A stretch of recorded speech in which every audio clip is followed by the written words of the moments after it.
آپ علیہ الصلوۃ والسلام کہاں پیدا ہوئے؟ مکۃ المکرمہ میں پیدا ہوئے تھے. میں نے وہ مکان بھی آپ کو دکھا دیا.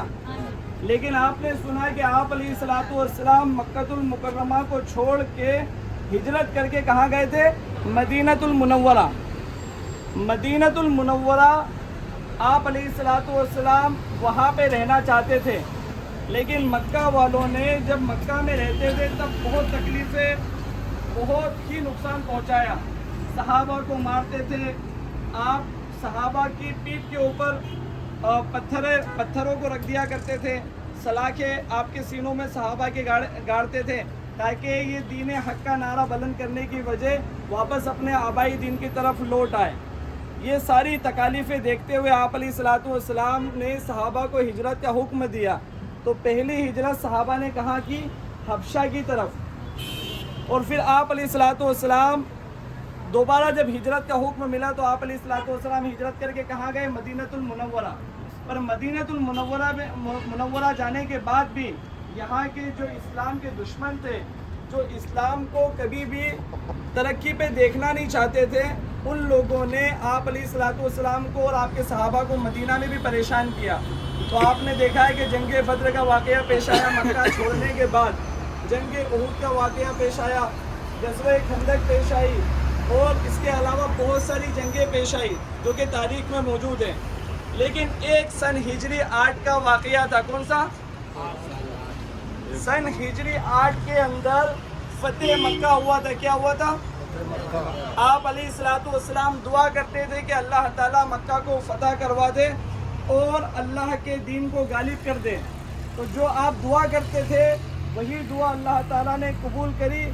اور سن ہجری 8 کے اندر آپ علیہ الصلوۃ والسلام کا اور صحابہ کا لشکر اتنا بڑا ہو گیا کہ مکۃ المکرمہ کو فتح کرنے کے لیے آیا تھا. غزوہ بدر جب ہوئی تھی، جب آپ مدینہ میں تھے، تو غزوہ بدر میں صحابہ اور آپ علیہ الصلوۃ والسلام کی پوری جماعت کے کتنے تھے؟ ٹوٹل 313 صحابہ تھے. اور اسلام دشمنوں کی تعداد کتنی تھی؟ 1000. اس کے بعد ان لوگوں کو شکست ہوئی، اسلام دشمنوں کو، کفار مکہ کو. تو پھر کیا ہوا کہ ان لوگوں نے پھر یوں کہا کہ ہم اور بڑا لشکر لے کے جائیں گے اور مدینہ کی اینٹ سے اینٹ بجا دیں گے. تو غزوہ احد پیش آیا.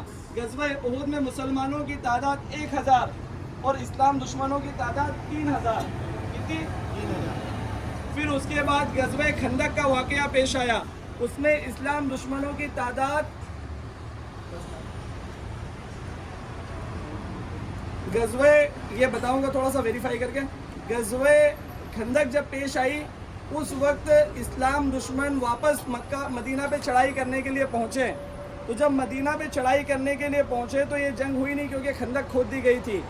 اس کے بعد سن ہجری 8 کا واقعہ پیش آیا تھا. سن ہجری 8 کا واقعہ، آپ علیہ الصلوۃ والسلام صحابہ کے ساتھ مکہ والوں سے جنگ کرنے کے لیے آئے. اور یہاں پہ اللہ کا شکر ایسا ہوا کہ آپ علیہ الصلوۃ والسلام مکہ میں داخل ہوئے. اور اللہ تعالیٰ نے جب ایک وقت تھا کہ آپ کو مکہ سے نکالا گیا اور دوسرا وقت آپ مکہ میں فاتح سلطان بن کے داخل ہو رہے ہیں.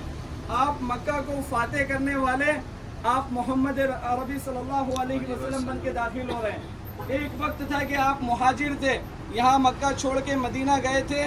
اور اللہ نے جب آپ اللہ کی سربلندی کے لیے آپ کے صحابہ آپ کے ساتھ کھڑے رہے اور ساتھ دیا تو چھوٹی سی جماعت سے بڑی ہوتی گئی، بڑی ہوتی گئی، بڑی ہوتی گئی. اور اس کے بعد ایسا وقت آیا کہ اسلام کی سب سے سپر پاور جو مانی جاتی تھی طاقت، مکہ کی قریش، ان جو اسلام کے اندر سب سے زیادہ مضبوط اور سب سے زیادہ طاقتور اور جنگجو جو مانے جاتے تھے وہ مکہ میں مانے جاتے تھے.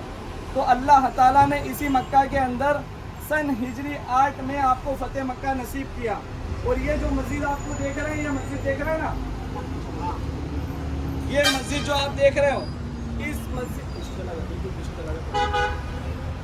اس مسجد کا نام ہے مسجد فتح. کیا نام ہے؟